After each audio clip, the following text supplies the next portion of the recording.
자, 오늘 우리가 은혜 받을 하나님 말씀의 주제는 무엇을 해야 영생을 얻을 수 있는가, 이런 제목입니다. 시작. 먼저 하나님 말씀 읽겠습니다. 마태복음 19장 16절. 어떤 사람이 주께 와서 가로되 선생님이여, 내가 무슨 선한 일을 하여야 영생을 얻으리까? 다 같이, 내가 무슨 선한 일을 하여야 영생을 얻으리까? 우리가 무엇을 어떻게 해야 영생을 얻을 수 있겠습니까? 영원한 생명, 여러분 상상이 되십니까? 우리 쉽게 말하는 영생이 뭐냐? 죽지 않는 생명이에요. 불사불멸의 생명입니다. 말 그대로 영원한 생명을 영생이라고 그럽니다. 여러분은 그 영생을 믿으십니까? 65세 이상의 어르신들, 노인들 인구가 그 나라의 총 인구의 비율 중에 한 7%가 넘어서면 고령화 시대라고 그래요. 제가 사회복지대학원을 졸업했지 않습니까? 옛날에 다 배운 거예요. 그러니까 100명으로 잡으면, 인구가 100명이면 그 중에 7명이 65세 이상이면 무슨 시대? 고령화 시대. 그리고 16%, 100명 중에 16명이면 고령 시대. 그리고 20%, 100명 중에 한 20명 이상이면 초고령 시대라고 그래요. 초고령 시대. 우리나라는 어느 시대일까요? 이미 우리 대한민국 인구 5천만 명이 넘는데 그 중에 15% 이상이 65세 이상의 어르신들입니다. 그러니까 우리나라는 이미 고령 시대로 접어들었고 이제 초고령 시대를 눈앞에 두고 있는데, 세계적인 모든 나라의 평균을 보면은 9%, 100명 중에 9명 정도가 65세 이상입니다. 그런데 우리나라는 이미 100명 중에 15명이 넘어섰어요. 세계 평균보다 거의 배가 넘어섰습니다. 많다는 거예요, 적다는 거예요? 70세 이상만 보더라도 우리 대한민국 5천만 명 인구 중에 500만 명이 넘습니다. 그래서 어딜 가나 노인들이 넘쳐나는 그런 시대에 우리가 살고 있습니다.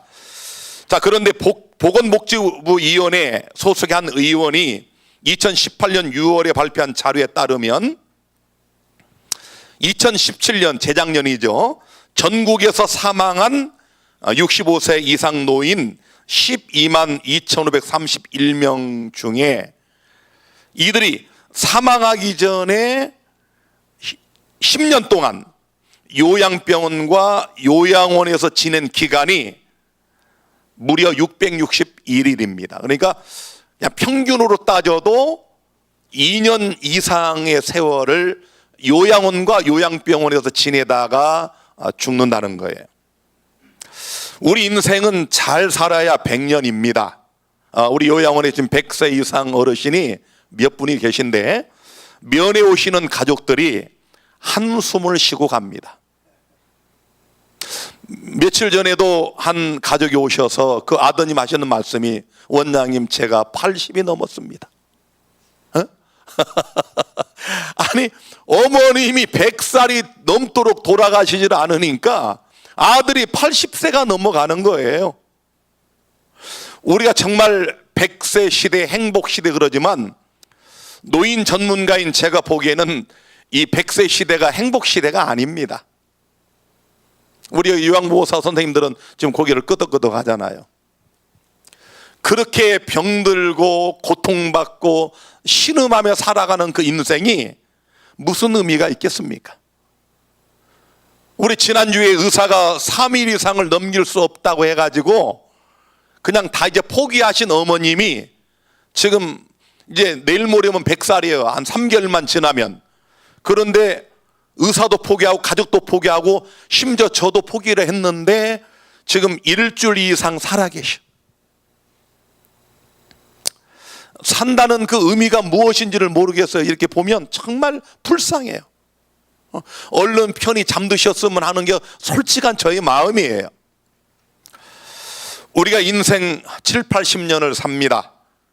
그것도 온갖 병으로 고생을 하고 그 중에 또 일부는 몇 년 혹은 많게는 10년, 어떤 분은 20년, 30년까지 요양원이나 혹은 병원에서 고생하다가 돌아가십니다. 자, 이렇게 덧없는 인생을 살아가는 우리가 영원한 생명을 떠올릴 때 영생이라는 이것이 얼마나 엄청난 우리의 소망인 줄을 우리가 생각하지 않을 수가 없습니다. 영원히 산다, 죽지 않는다, 듣기만 해도 가슴이 설레지 않습니까? 제가 지난주에 정말 오래간만에 한 10년도 넘었을 것 같은데 사진을 좀 정리를 좀 해봤습니다. 요즘은 제가 이제 사진을 이 핸드폰이 있으니까 잘 안 찍지만 옛날에 사진기로 사진 찍는 게 좀 취미였어요. 이게 사진을 좀 남보다 많이 찍었는데 너무 사진이 많아서 필요 없는 것도 좀 버리고 그렇게 하다가 제가 고등학교 졸업하면서 대학에 막 들어갈 때 우리 어머님이 이제 우리 진아가 대학에 들어간다고 처음으로 양복을 사주셨어. 우리 어머님이 사주신 그 양복을 입고 찍은 사진이야 저게. 제가 20살 때 찍은 사진이야. 저 엄청난 머리숱이 어디 갔나 모르겠어 지금 내가. 저 때가 20살 때인데 이제 제가 60이니까 40년이 흘렀어. 10년이면 뭣도 변한다고? 강산도 변한다고 하는데 강산이 4번이나 변했어요. 근데 여러분 제가 저 사진을 가만히 보니까 엊그제 같아. 순식간이야. 내가 엊그제 저 생각이 다 나는 거예요. 저거 입고 얼마나 양복 입으니까 막 좀 어색하기도 하지만 어른 된 것 같은 그 기분. 그래서 제가 동네 사진관 가가지고 사진을 찍었어. 근데 벌써 40년이 흘렀습니다. 제가 가만히 생각을 하니까 여러분 엊그제가 20세였는데 60이야. 제가 그 후다닥 지나온 40년의 절반만 지나도 80이야. 여기 앉아 계신 우리 아버님이나 우리 이동영 장로님 이런 80대 노인이 된다는 걸 생각하니까 이거 참 마음에 허락이 안 돼. 나는 절대 저런 모습이 안 될 것 같아. 나는 80이 돼도 거의 지금쯤 이 정도. 이렇게 그런 생각이 들지. 저렇게 이동영 장로님처럼 이렇게 폭삭 늙은 그런 모습이 안 될 것 같아.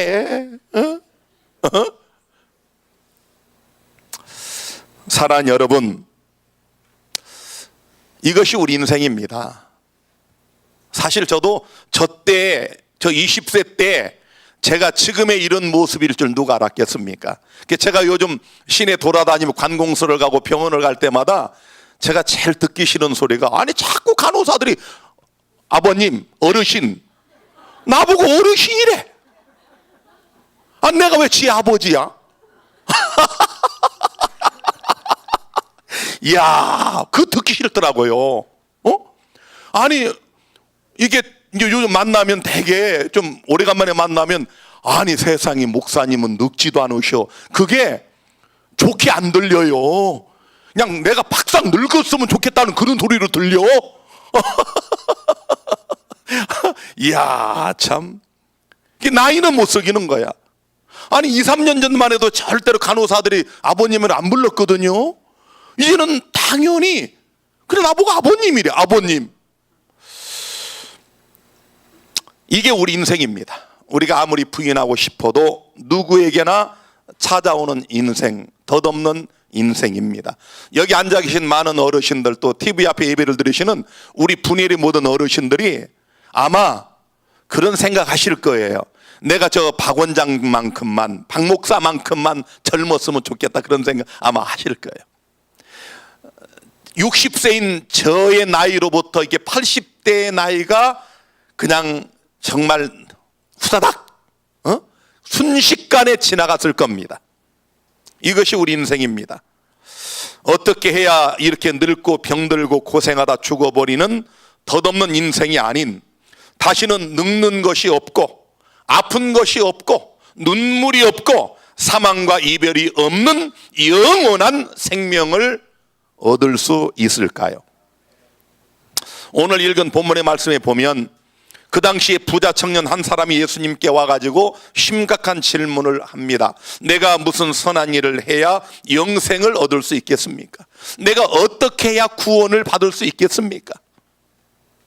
사실상 이 질문은 덧없는 인생을 살아가면서 죽고 난 후에 더 나은 세상을 꿈꾸고 소망하는 우리 모두의 질문입니다. 내가 무엇을 어떻게 해야 영원한 생명을 얻을 수 있을까요? 오늘 이런 심각한 질문을 갖고 하나님 말씀을 통해 영생 얻는 확실한 방법을 알아보도록 하겠습니다. 자, 내가 무엇을 어떻게 해야 영생을 얻을 수 있겠냐고 묻는 이 부자 청년의 질문에 예수님은 이렇게 답을 하셨습니다. 마태복음 19장 17절에 내가 생명에 들어가려면 계명들을 지키라. 다 같이, 생명에 들어가려면 계명들을 지키라. 사실은 예수님께서 하신 말씀인데 이 말씀은 좀 어리둥절하게 들려야 정상입니다. 우리가 성경을 통해 복음을 듣고 예수 믿고 구원받는다고 하는 이런 원리를 아는 사람이라면 예수님의 이 말씀은 뭔가 좀 이상하게 들려져야 정상이에요. 왜냐하면 예수님께서 요한복음 3장에 이렇게 말씀하셨습니다. 모세가 광야에서 뱀을 든 것 같이 인자도 들려야 하리니 이는 다 같이 저를 믿는 자마다 영생을 얻게 하려 하심이니라. 예수님 하신 말씀이죠. 자, 영생의 원리는 간단합니다. 누구든지 저를 믿으면 영생을 얻는다. 이 말씀 후에 우리가 잘 아는, 외우는 말씀, 하나님이 세상을 이처럼 사랑하사 독생자를 주셨으니 이는 저를 뭐한 자마다? 믿는 자마다 멸망치 않고 영생을 얻게 하려 하심이니라. 얼마나 간단 명료합니까? 우리가 흔히 아는 영생 얻는 유일한 방법이에요. 누구든지 예수 믿으면 구원, 누구나 저를 믿는 자마다 멸망하지 않고 영생을 얻는다. 참으로 쉽고 간단하죠. 오해의 여지가 없습니다. 그런데 이렇게 쉽고 간단한 구원을 왜 예수님께서 마태복음 29장에서 부자 법관에게는 이렇게 어렵게 말씀을 하셨을까요? 아니, 저를 믿는 자마다 멸망치 않고 영생을 얻는다고 말씀하신 주님이 왜 부자 법관, 이 부자 청년에게는 계명을 지켜야 영생에 들어간다고 말씀을 하셨을까요? 예수님이 요한복음 3장 16절에 이 말씀하시고 그 뒤를 여러분이 이렇게 보시면 답이 나와 있습니다. 우리가 의문스러워하는, 우리가 퀘션 마크를 갖는 이런 모든 문제의 답은 가까이에 있어요. 여기 같은 요한복음 3장 36절에 예수님 이렇게 말씀하셨어요. 아들을 믿는 자는 뭐가 있고? 영생이 있고. 할렐루야. 아들이 있는 자는 영생이 있고 아들을 뭐하지 아니하는 자는, 순종치 아니하는 자는 영생을 보지 못하고 도리어 하나님의 진노가 그 위에 머물러 있느니라. 여러분, 아들을 믿는 자는 영생, 쉽잖아요. 아까 저를 믿는 자마다 멸망하지 않고 영생을 얻게 하라 하심이라 똑같아요. 그런데 그 뒤에 보니까 아들을 순종치 아니하는 자는 영생을 보지 못하고, 이 말을 바꿔서 말하면 영생은 누구에게 주어진다? 순종하는 자에게 주어진다. 여러분, 뭔가 상반되는 것 같으죠? 저를 믿는 자마다 영생. 그런데 또 이 말씀은 순종해야 영생, 순종하지 않으면 영생을 보지 못하고, 분명하죠. 그래서 제가 늘 말씀드리지만 이 성경의 진리를 우리가 공부할 때는 하나님께서 말씀하신 양면을 봐야 돼요. 우리가 이 진리의 양면을 보지 못하면 진리를 곡해하고 오해합니다. 자, 여러분, 이 마태복음 19장의 이 사건을 마가도 기록을 했는데요.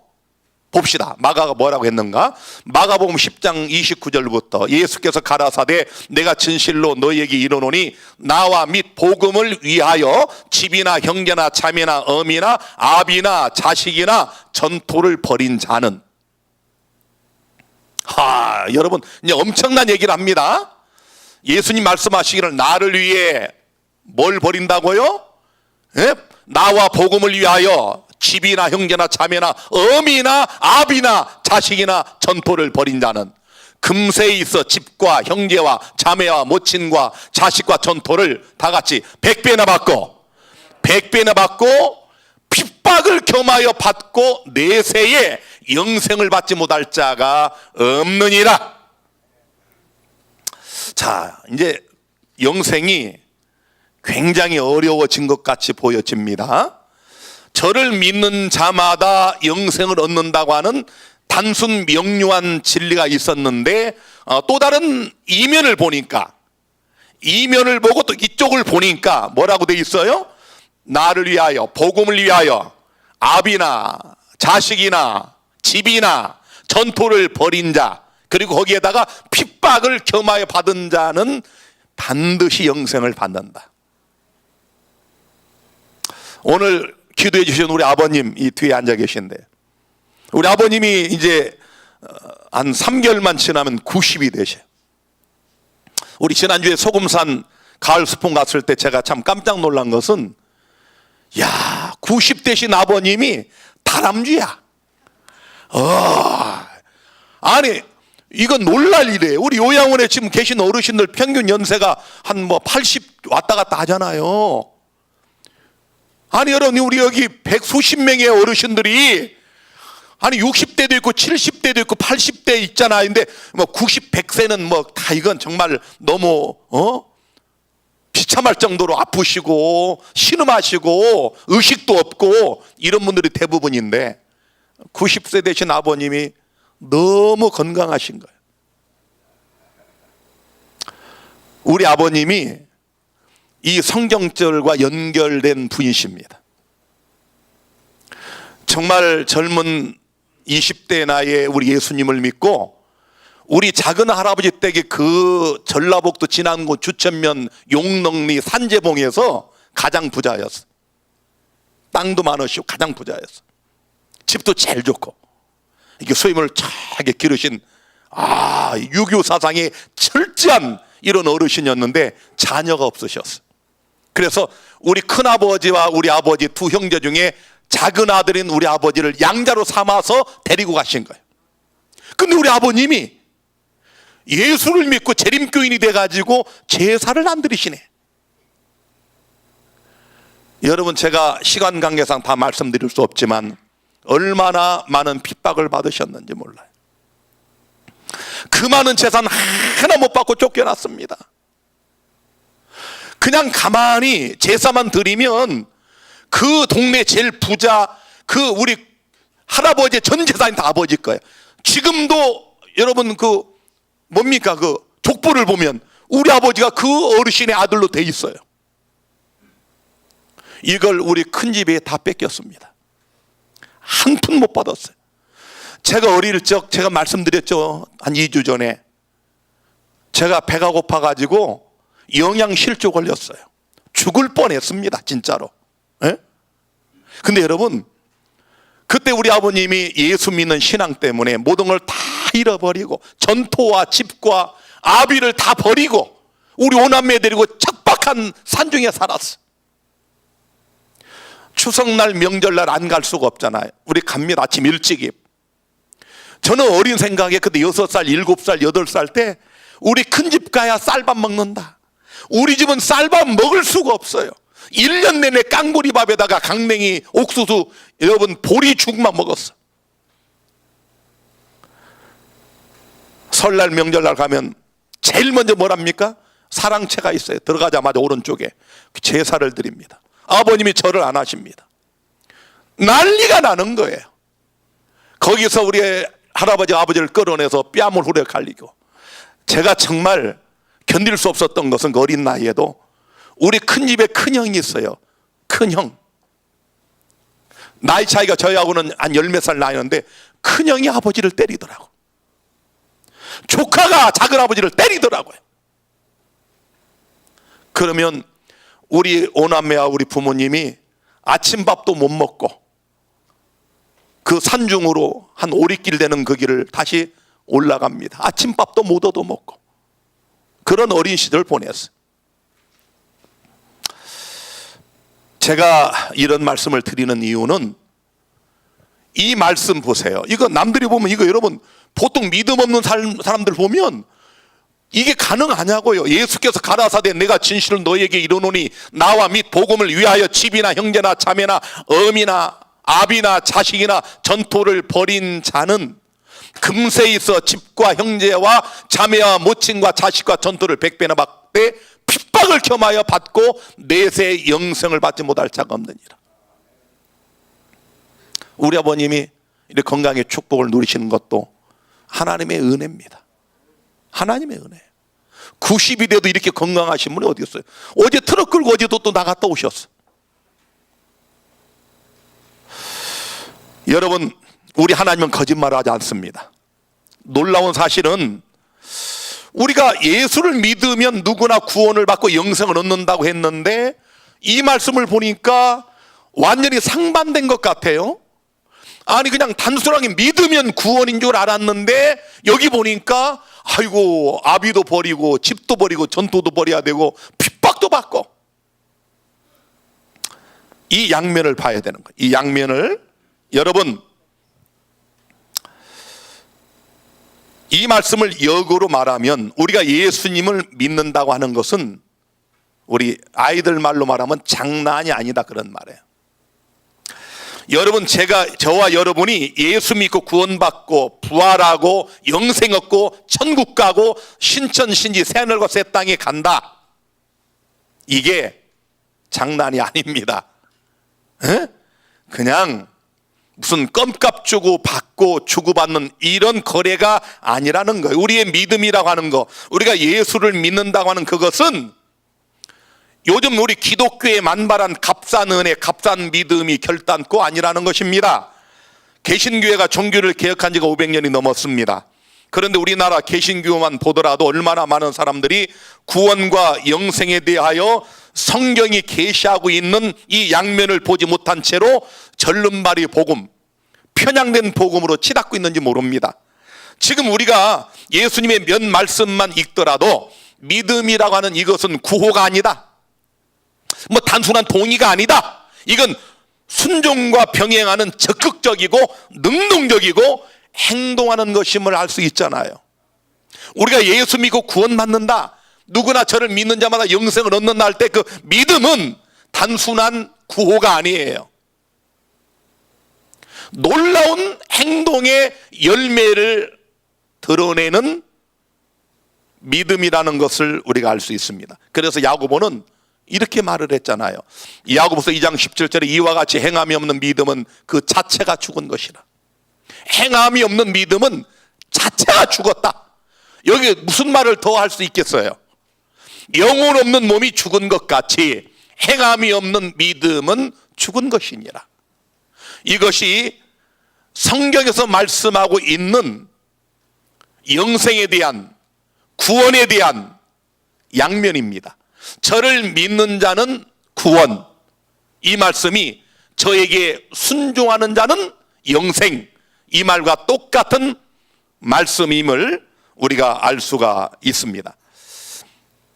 앞서 읽은 요한복음의 말씀에서 모세가 광야에서 뱀을 높이 든 것처럼 예수님이 십자가 위에 높이 들려 못 박혀 죽으실 것을 말씀하셨습니다.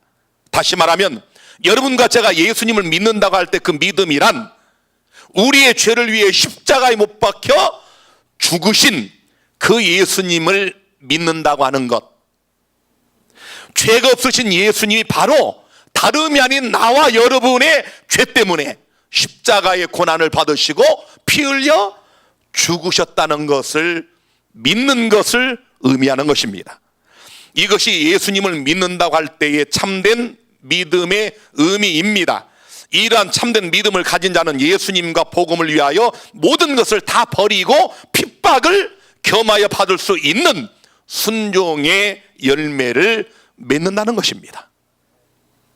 믿는 자마다 영생, 순종하지 않는 자는 영생을 얻지 못한다. 이 말씀이 상반되는 게 아니라 이 양면을 바르게 이해할 때 거기에 참된 영생 얻는 방법이 있다는 사실을 기억하시게 되기를 바랍니다. 그래서 요즘 개신교의 대부분의 그리스도인들이 이러한 양면의 복음과 진리를 바르게 이해하지 못한 채 믿으면 무조건 구원이라고 하는 구호를 외쳐요. 뭐 이상구 박사나 우리 교회에서 나간 강경구 목사나 이런 사람들이 하는 얘기가 다 그 얘기 아닙니까?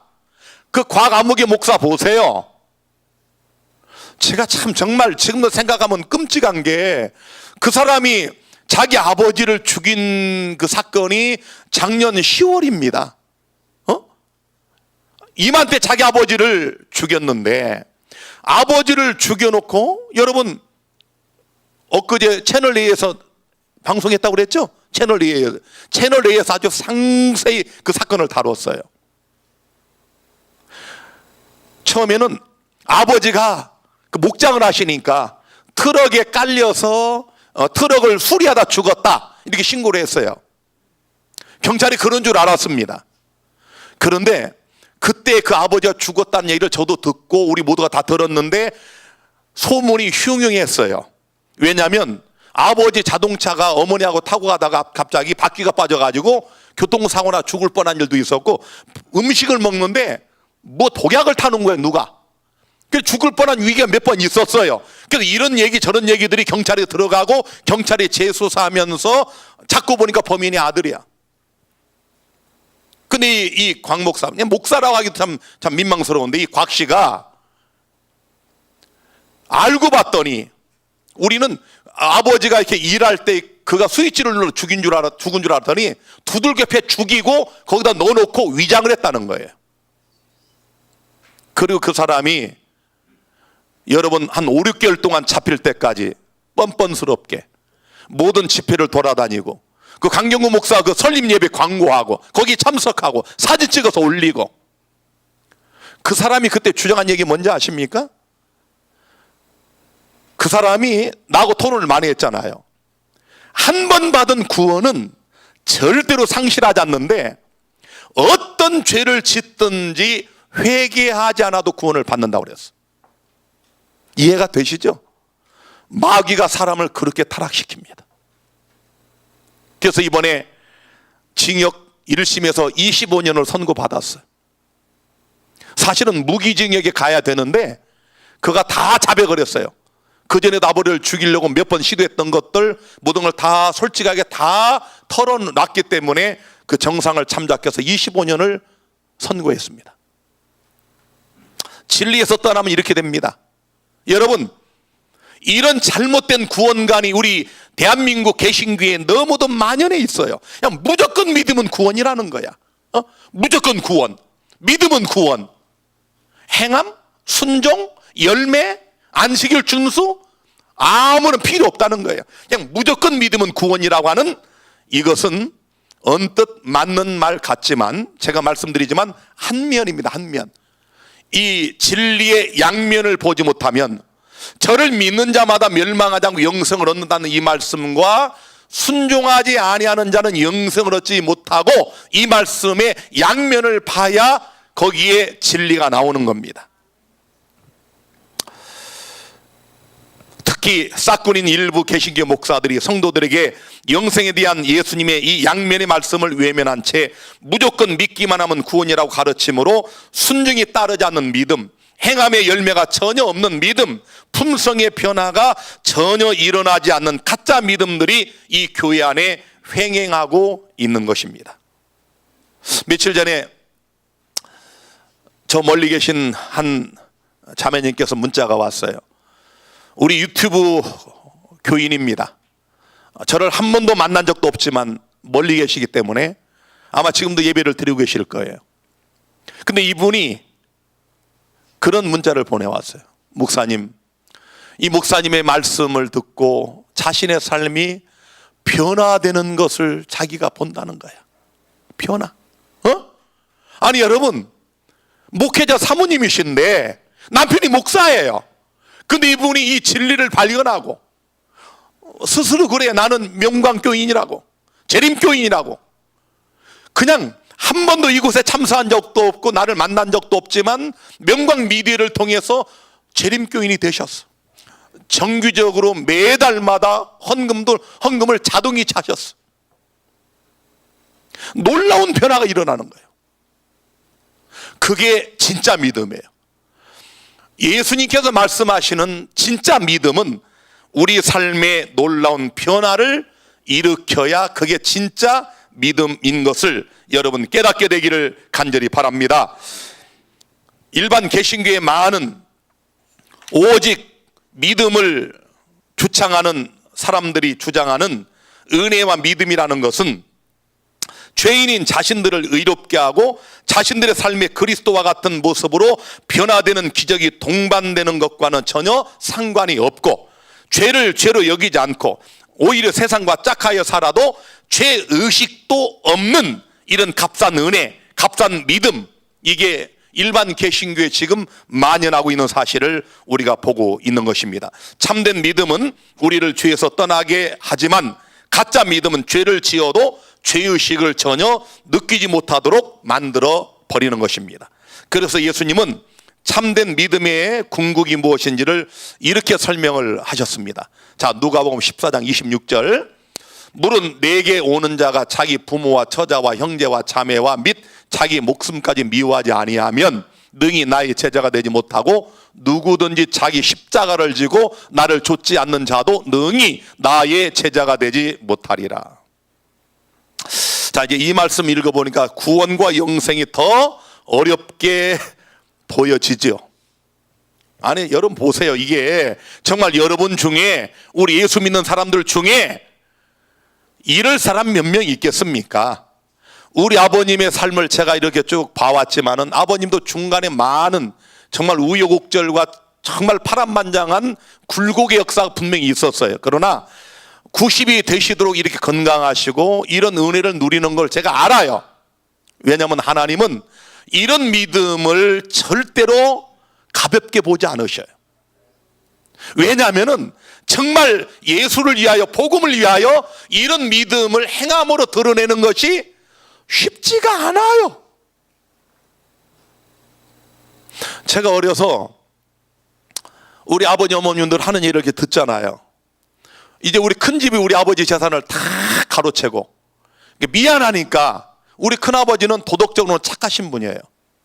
우리 큰아버님은 자꾸 뭘 주려고 그러는 거야. 땅이라도 논이라도 밭이라도 우리 아버지에 주려고 하는데 우리 큰어머니가 결사반대하시는 거야. 강씨라고 그러네. 강씨 없죠 여기? 그거 상관없어요. 우리 아버님이 강가라고 그러는데 그거 상관없어요. 근데 우리 큰어머님이 우리 땅을 저기 주려면 날 먼저 죽여라. 큰아버님은 죄책감이 들잖아요. 그게 우리 것인데 예수 믿는 그것 때문에 다 뺏긴 건 아니니까 주려고 우리 아버지 여러 번 속았습니다. 금산가 이사를 가는데 또 올해 땅 준다고. 그 이사 가면 또 안 줘. 여러분, 우리가 예수 믿는 신앙을 위해서 이거 이렇게 하는 거 쉽지 않습니다. 우리 중에 몇 명 있겠냐고. 진짜 지금으로 말하면 그 억대의 그 재산을 다 그냥 포기하고 제사만 드리면 되는데, 그냥 예를 들면 꾀를 좀 부리면 우리 아들 딸들은 저쪽 절하지 못하게 하고 혼자만 이게 절하는 척만 해도 그 재산 다 받는데, 우리 아버지가 거절하셨다. 단호하게 조카에게 뺨을 맞으면서도 울면서 나오셨고 아무 저항도 안 하시고. 나는 우리 아버님이 참 이해가 안 됐던 게, 조카가 때리면 나 같으면 그 자리에서 조카를 그냥 두들겨 패겠는데 맞으시고 하나 저항을 안 하시더라고. 그리고 터덜터덜 그 산중으로 올라가서 우리끼리 손잡고 찬송 부르고 기도하고 그랬다고요. 여러분, 이렇게 해야 내 제자가 된다고 주님은 말씀하십니다. 마태복음 16장 24절에도 이에 예수께서 제자들에게 이르시되 아무든지 나를 따라오려거든 자기를 부인하고 자기 십자가를 지고 나를 좇을 것이라고 말씀하고 있습니다. 여러분, 이 십자가를 지기를 원하십니까? 영생 받기를 원하십니까? 뭐 우리가 뜨겁게 아멘하지만 이 십자가를 지기를 원하십니까? 하면 아멘이 안 나와요. 오늘 성찬 예식이 있기 때문에 제가 오늘 말씀을 마무리하지 못하고 오늘 한 말씀 마지막으로 보고 결론을 짓겠습니다. 야고보 2장 20절에 아 허탄한 사람아 행함이 없는 믿음이 헛것인 줄을 알고자 하느냐. 우리 조상 아브라함이 그 아들 이삭을 제단에 드릴 때에 행함으로 의롭다 하심을 받은 것이 아니냐. 이게 양면이에요. 저를 믿는 자마다 멸망치 않고 영생을 얻는다, 믿는 자마다 구원을 얻는다, 이 말씀과 상반되지 않는 게 이 말씀이에요. 그 진짜 믿음은 어떤 믿음이냐? 여러분, 아브라함이 예를 들잖아요. 아들 이삭을 하나님 앞에 제단에 드릴 때에 행함으로 의롭담을 받은 것이 아니냐. 내가 보거니와 믿음이 그의 행함과 함께 일하고 행함으로 믿음이 온전케 되었느니라. 누가 예수님 오실 때 구원받을까요? 누가 예수 믿다 죽으면 부활할까요? 누가 영생에 들어갈까요? 누가 신천신지의 영원한 주인으로 살 수 있을까요? 이 믿음을 가진 자입니다. 여러분, 우리의 진짜 믿음은 이것 보세요.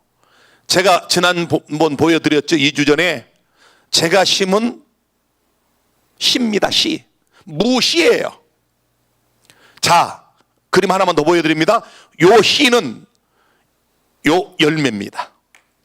여러분이 예수 믿는다고는 저 믿음의 씨앗은 여러분 여기 무라는 열매가 보여지는 것처럼 부활과 영생의 열매로 나타나는 그 믿음이에요. 여러분의 믿음의 이 씨앗은 여러분 삶 속에서 하나님 말씀에 순종하고 열매를 맺는 그런 것으로 나타나야 그것이 진짜 믿음이고, 이런 믿음을 가진 자가 부활하고 이런 믿음을 가진 자가 영생에 들어감을 믿으시기를 간절히 바랍니다. 아무쪼록 우리 모두가 영생하고 부활하는, 구원받는 위대한 이런 믿음을 끝까지 지키시게 되기를 주의 이름으로 축원합니다.